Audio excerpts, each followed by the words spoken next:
cá, assim, vem pra cá. Quando ele sentou ali, ó, ele tira a bunda do chão e abraça ele aí e se joga para cá em diagonal. Assim. Virou, volta lá. Para o outro lado, né? A mesma coisa. Então, está aí, você empurra, levanta do chão e roda sobre ele. Volta.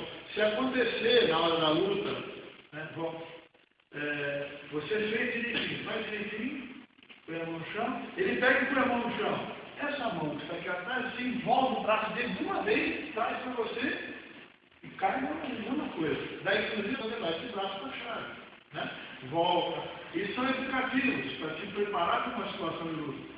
Tudo bem? Você está puxando o cara para baixo, ele fazendo força para trás. Lembrar sempre, tem que ser inteligente. Você está puxando ele para baixo, ele fazendo força para baixo, se você quiser. Fazer isso é burrinho. Tem que ser quando ele está dando força para trás. Se aproveita a força dele. Vocês entenderam?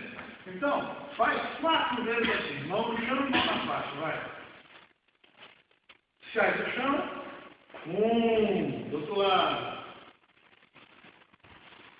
2, faz de conta que já fez as 4, tá? Agora você põe a mão no chão, vai.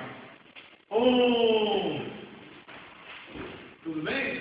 Do outro lado, 4 vezes de cada vez. Vamos lá.